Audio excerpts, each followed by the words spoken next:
seconds left. 5 seconds left. Start. Mr. Speaker, sir, I have dealt with many points raised in the course of the debate. There are only one or two points which I will deal with now. With regard to prices, it is necessary that they should come down. Only if the prices fall, we can be prosperous. If there are high prices, they may benefit the riots for the time being, but we cannot be prosperous. It is only when we have more production of food grains and low prices that we can have prosperity. So, if the prices are coming down, I am happy about it. It means that we are prosperous as far as food is concerned. With reference to sales tax, it was said that there should be no sales tax on food grains. I do not know whether those who said this knew how much of the food grains was taxed under the Sales Tax Act. I would like to point out that most of the produce is taken away by the producers and those who work in the fields. In the circumstances, that quantity does not come within the purview of the Sales Tax Act at all. Necessary calculations have been made, and I am told that only about 20% of the produce is sold in the open market. Even from this, we will have to exclude the grains which are sold by small traders in the streets, of which there is no sales tax at all. So it will be clear that the quantity that is sold in the open market will be very small, and on this only sales tax is levied. I may mention that this is purchased not by the rural people but by the urban people. So we are collecting sales tax on food grains mostly from the urban people who are much better off than the people who live in the rural areas. From this point of view, it will be seen that the tax does not fall on poor people. So I am sure it will be agreed that the tax is not such a burden on the poor people that it should be removed. Finally, I wish to say that we all want that our industries should prosper and that our laborers should not be thrown out of employment.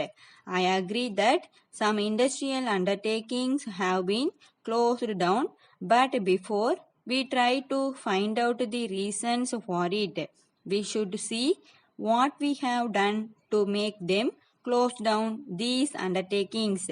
So far as labor leaders are concerned, they want the same standard to be maintained in all undertakings, and for this purpose they start agitations.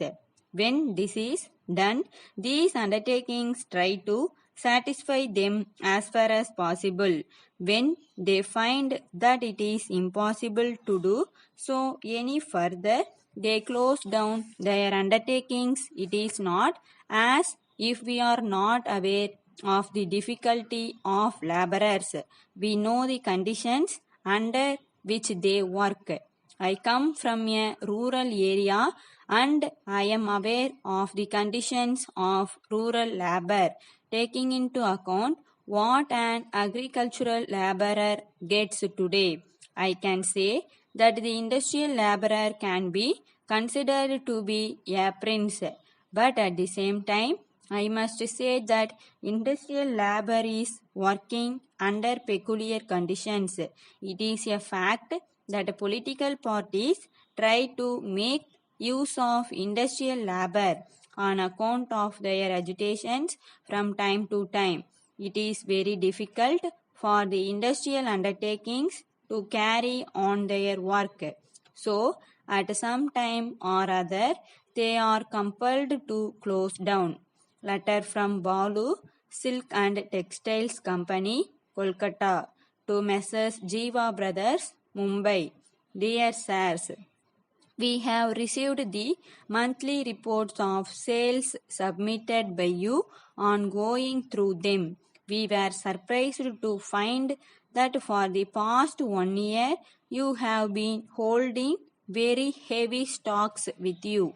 We presume that this was done with the best of intentions and perhaps it was not noticed by you.